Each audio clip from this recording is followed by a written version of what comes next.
Le tonnerre du silence de Joel Goldsmith, chapitre 15. Comme nous pardonnons. Depuis 2000 ans, le monde a répété dans ses prières « Pardonne-nous nos offenses comme nous pardonnons à ceux qui nous ont offensés », sans avoir conscience peut-être que cet enseignement représente le noyau, le cœur et l'âme même d'une vie bien vécue. Jésus sans cesse a exalté les vertus du pardon. Si donc tu vas présenter ton offrande à l'autel et te rappelles que ton frère a un grief contre toi, laisse-la devant l'autel et cours d'abord te réconcilier avec ton frère. Alors seulement viens la présenter. Car si vous pardonnez aux hommes, Dieu votre Père vous pardonnera aussi. Mais si vous ne pardonnez pas, lui non plus ne vous pardonnera pas. Aussi longtemps que nous entretiendrons la méchanceté, l'envie, la jalousie, le désir de revanche ou la haine sous n'importe quelle forme, ils constitueront un obstacle au sein de notre conscience qui empêchera l'exaucement de nos prières. Tel est sans ambiguïté le sens de ce message. C'est seulement lorsque nous nous trouvons dans un état de prière véritable que nous perdons la sensation d'être séparés les uns des autres et d'avoir des intérêts individuels séparés. Intellectuellement, nous ne pourrons jamais nous convaincre que l'intérêt d'une autre personne est le nôtre et que notre intérêt est aussi le sien. Nous ne pourrons croire que nous sommes tous également les enfants de Dieu, car nos 5 sens témoignent du contraire. Lorsque nous communions intérieurement avec Dieu, c'est seulement alors que nous pouvons être en communion intérieure avec l'homme. Nous apprenons que l'homme, ce n'est ni un blanc ou un noir, ni un oriental ou un occidental, ni un juif ou un gentil. Homme signifie homme, celui que nous sommes, le Fils de Dieu, également unique et infini, mais que nous ne pouvons jamais connaître mentalement. Nous le connaissons uniquement grâce à notre communion avec Dieu, lorsqu'il nous est révélé que nous sommes tous un. Ce qui assujettit l'un, assujettit le monde. Ce qui rend un seul homme libre, tend à libérer le monde entier. Ce qui appauvrit un seul homme, une seule race ou secte, appauvrit le monde. Ce qui apporte un grain supplémentaire de ressources dans la vie d'un individu, d'une race ou d'un pays, tend à libérer le monde entier de la pénurie. Mais cela, personne ne pourra jamais l'accepter avec sa tête, et aucun matérialiste ne pourra jamais être convaincu de cette vérité. Seul l'état de communion intime avec Dieu nous révèle pourquoi, même en pleine guerre, nous devons prier pour nos ennemis. La première pensée qui vient à l'esprit d'un matérialiste, lorsqu'il entend parler de cet enseignement radical de la prière pour des ennemis, est celle-ci. Vous voulez dire que je devrais prier pour que mon ennemi triomphe de moi, qu'il réussisse par la supercherie, la ruse et la complicité ? Non. Ceux qui disposent d'une faculté d'appréciation spirituelle ne prieront pas du tout pour cela, mais pour que la capacité de compréhension de leur ennemi s'éveille, afin qu'ils deviennent sensibles et réceptifs à la volonté de Dieu. Combien peu de gens se rappellent que prier pour des ennemis ouvre les portes mêmes du ciel qui les comble de ses bénédictions et de ses bienfaits. Il est sans importance qu'un pays soit ennemi ou allié, car la même prière doit prévaloir. Ouvre les yeux de tous, afin que leur vision devienne spirituelle. Que l'agresseur soit une personne, une nation ou un ensemble de nations est sans importance. Nous devons désirer que tous les hommes s'éveillent à leur identité véritable et à la source qui est en chacun d'eux. À cela précisément, qui allait le crucifier, le Maître a dit « Père, pardonne-leur, car ils ne savent pas ce qu'ils font. » À ses frères, après que ceux-ci l'aient jeté dans le fossé et vendu en esclavage, Joseph a dit « Ce n'était pas vous qui m'aviez envoyé là, mais Dieu. Il ne les tenait pas pour responsables de leur acte, et il leur donna de la nourriture à emporter, rendant le bien pour le mal. Pour nous tous, une des leçons les plus importantes à apprendre est que la vie spirituelle exclut que nous réagissions au mal par le mal. Elle n'implique pas autre chose qu'une vie de pardon. Entre le moment où nous nous levons et celui où nous nous couchons, nous devons nous réserver des moments dans la journée au cours desquels nous nous rappellerons consciemment ceci. Je pardonne. Si j'ai quelque chose à reprocher à un homme, à une femme ou à un enfant, je pardonne, ici et maintenant, complètement, parfaitement, intégralement. Si une mauvaise action commise ne cesse de me revenir en mémoire, encore et toujours, je pardonne. Je ne cherche à punir personne. Je ne cherche pas à prendre ma revanche. Je n'exige aucune justice. Je libère chacun et quiconque et le laisse aller. Père, pardonne-moi mes offenses comme je pardonne à ceux qui m'ont offensé. Père, à l'aveugle, ouvre les yeux. Père, à l'ennemi, ouvre les yeux, qu'ils appartiennent ou non à ma maisonnée. Un nouvel éclairage sur le sujet me fut révélé au cours d'une nuit précédant 2 causeries que j'avais à donner dans une ville du Middle West. Je n'avais pas la moindre idée en tête quant au sujet de la classe du lendemain. Et bien que j'aie amplement l'habitude de ce genre d'expérience, c'est une de celles dont je ne me réjouis jamais particulièrement. Cette nuit-là, malgré tout, alors que je méditais, le mot « pardon » fit tout à coup irruption dans ma conscience. Ce qui me vint d'abord à l'esprit fut ceci. Suis-je totalement libéré du sens de la faute ? Est-ce que présentement j'entretiens encore dans ma pensée quelque chose contre quiconque ou contre un groupe ou un pays, ce qui pourrait indiquer que je n'ai pas totalement pardonné ? En sondant ma conscience, je ne pus trouver personne s'y trouvant maintenu en esclavage. Ma pensée envisagea ensuite la question en sens inverse. Suis-je véritablement pardonné ? Personne parmi nous n'a au cours de sa vie jamais commis aucune faute. Il se peut que nous ayons fait peu cas d'une infraction sur le plan humain, mais dans la vie spirituelle, des choses qui jusqu'alors nous semblaient d'importance mineure deviennent lourdes de sens. Et je me demandais donc si j'avais été complètement pardonné et libéré de toutes les fautes dont j'avais pu me rendre coupable. Il existe un secret à propos du pardon.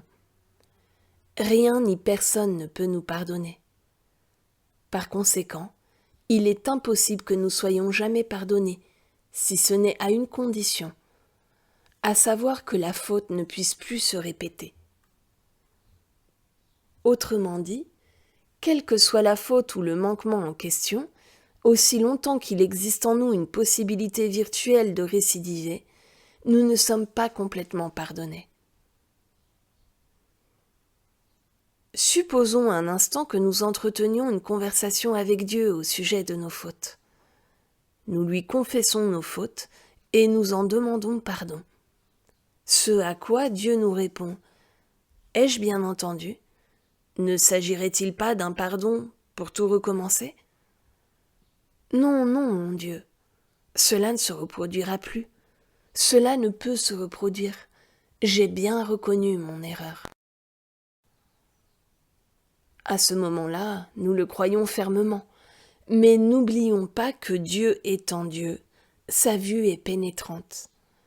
Il voit jusqu'en notre cœur et sait que la chose qui nous a poussés à faire une action répréhensible pourrait très bien nous faire récidiver si des circonstances similaires venaient à se représenter. C'est ainsi que Dieu, dans son omniscience, nous dit « Mais en vérité, rien n'a changé. Il y a en toi une zone d'ombre et tu continueras à en subir les conséquences, jusqu'à ce que tu en sois totalement lavé et libéré. Nous poursuivons donc en nous interrogeant sur cette réponse de Dieu. Nous méditons et nous étudions la situation en la prenant par tous les bouts et en l'examinant sous tous les angles, jusqu'au moment où brusquement nous comprenons sans l'ombre d'un doute non seulement la nature de l'erreur que nous avions commise, mais aussi la vérité suivante. Seul cet état de conscience qui nous avait fait commettre l'erreur une première fois pourrait nous entraîner à récidiver. Si par contre nous découvrons que cet état de conscience-là n'existe plus en nous, c'est que nous y sommes morts et que nous sommes nés à nouveau de l'esprit. Nous pouvons, dans ce cas, nous tourner de nouveau vers Dieu pour lui demander pardon. Mais cette fois, Dieu nous dit « Je ne sais même plus qui tu es. Je ne vois en toi aucune faute à pardonner. » Tel est le sens réel du pardon. En vérité, il n'existe aucun Dieu qui pardonne. Quand l'état de conscience ayant entraîné des attitudes coupables, ressentiment, colère, jalousie, méchanceté ou quoi que ce soit d'autre, quand cet état de conscience est mort, non seulement il n'y a rien ni personne à pardonner, mais il ne reste rien de l'événement, pas même une idée ou un souvenir, pas même une odeur de fumée. C'est pure fiction que de croire en un Dieu dans les cieux qui regarde ici-bas et nous pardonne quand nous sommes en maraude. Il est vrai que nous pouvons confesser nos péchés et être instantanément pardonnés. Mais qu'advient-il une heure plus tard quand le même péché est de nouveau commis? Le maître à ce sujet eut cette réponse tranchante. Ne pêche plus, de peur que quelque chose de pire ne t'arrive. Il n'a pas prôné un Dieu qui nous autorise à continuer notre chemin impunément, tout en nous rassurant par un gentil « Mais oui, tu as mon pardon ». Chaque fois qu'en notre conscience nous renonçons réellement à nos erreurs commises par pensée ou par action, et confessons, non nécessairement à quelqu'un mais au-dedans de nous-mêmes, nos erreurs d'omission ou commission, le cœur profondément contrit, et en étant convaincus que l'erreur ne pourra plus se reproduire, nous sommes lavés, nous sommes blancs comme neige. Ce à quoi nous avons renoncé en reconnaissant que c'était une erreur ne nous tient jamais sous son joug. Chaque fois que nous sommes profondément affligés de nos erreurs, nous sommes pardonnés. Ceci met définitivement fin à l'histoire, mais implique ce commandement. Ne pêche plus, de peur que quelque chose de pire ne t'advienne. En vérité, une personne qui en pardonne une autre, ou un Dieu qui nous pardonne, ceci relève du domaine de l'imagination. Seule existe une mort quotidienne à cet état de conscience qui a accepté le bien et le mal et agit en conséquence. Lorsque cette conscience ancienne a été expurgée ou est tout à fait morte, nous arrivons au point de plénitude de l'être en Dieu, et nous savons alors intérieurement que moi et le Père nous sommes un, et que tout ce que le Père possède est à moi. Je suis enfant de Dieu, héritier de Dieu, et co-héritier avec le Christ en Dieu. Désormais, nous pouvons jeter un regard sur le monde entier et contempler un monde où il n'existe, selon notre nouvelle vision et perception, plus une seule chose que nous voudrions obtenir. Il n'existe aucune personne que nous pourrions maintenir en condamnation, critiquer ou juger pour une faute qu'elle aurait commise, car nous savons sans l'ombre d'un doute que l'état de conscience qui a commis l'erreur ne lui était pas imputable. Il lui avait été imposé, et quand je dis imposé, j'entends par une conscience demeurée sous l'emprise des croyances du monde et soumise à l'ignorance universelle qui caractérise les êtres humains. Lorsque nous sommes pleinement et indubitablement conscients que moi et le Père nous sommes un, et que nous ne désirons plus rien, qu'il s'agisse d'une chose, d'un lieu, d'une circonstance ou condition, nous sommes nés à nouveau de l'Esprit. Nous sommes purifiés et transparents, car dans un tel état de conscience, nous vivons, mais sans transporter avec nous aucun de ces désirs susceptibles de nous entraîner au péché. Point n'est besoin d'un Dieu pour nous pardonner. Ce qui est requis, c'est une mort, suivie d'une renaissance. Et dans notre nouvel état de conscience, aucun pardon ne nous est plus nécessaire, puisque nul péché n'y existe. Lorsque nous atteignons cet état de conscience, qui est la réalisation de la plénitude de notre être en Dieu, plénitude qui nous permet réellement de vivre en ayant la pleine conscience de notre accomplissement, sans une seule trace de désir ou d'exigence à satisfaire, il n'existe aucun obstacle entre nous et la source intérieure de notre être. Par conséquent, aussi, ni la condamnation, ni la critique ou le jugement, ni les désirs insatisfaits, ni l'envie, la luxure ou la colère ne font plus obstruction. Seule existe la conscience d'être en paix avec le Père et toute l'humanité. Ainsi donc, poursuivant ma méditation, une autre question me vint à l'esprit. Suis-je mort à tout ce qui est humain? Si oui, le pardon est total. Et sinon, il me faudra passer par un processus de mort continuelle, jusqu'à ce que j'aie réalisé la plénitude de mon être en Dieu. Je ne suis probablement pas apte à me glorifier moi-même en déclarant que je suis pur, mais je peux néanmoins faire ceci. Je peux rentrer en moi-même et pardonner à cœur ouvert toute offense qui m'ait jamais été destinée, à moi personnellement ou à ceux de ma famille, de ma communauté, de mon pays ou du monde, et nourrir en moi le sens du pardon total et intégral. Ayant réalisé cela, je m'étais allongé dans la paix et la tranquillité, mais dû sauter de mon lit quelques instants plus tard pour prendre des notes. Et au cours des 2 heures qui suivirent, je dus à 4 reprises me relever pour prendre les notes qui devinrent mes 2 causeries qui avaient jailli d'un cœur et d'un esprit apaisés. Aucune barrière n'existait, aucun ressentiment, aucun péché, aucun jugement sur quiconque. Rien si ce n'est une clarté de vision. Et dans une telle vision claire et pure, il n'y avait que la paix. Voilà pourquoi je sais maintenant que le pardon est un sujet d'importance dans notre vie. Sans cesse nous devons pardonner, pardonner, pardonner, et nous abstenir de maintenir quelqu'un sous la coupe de nos jugements, critiques ou condamnations. Un cœur qui ne cesse de juger son prochain n'est pas en paix. Il est vain de rechercher la paix de l'esprit ou de l'âme, ou la paix de quoi que ce soit d'autre, si nous ne mettons pas d'abord en pratique ce message christique qui exige que nous pardonnions 70 fois 7 fois à ceux qui nous ont offensés, et que nous pardonnions aux hommes leurs manquements, comme nous aimerions que nos dettes soient pardonnées. Nous accumulons en nous-mêmes les obstacles qui s'opposent à l'établissement du royaume de Dieu en nous, à cause de notre habitude de juger des gens et des circonstances, et à cause des désirs qui demeurent en nous. Désirs sensuels, mais aussi désirs qu'on considère comme généralement bons et irrépréhensibles. Toutes ces choses occupent nos esprits et nous empêchent de reconnaître que ce que je suis présentement en train de chercher, je le suis déjà.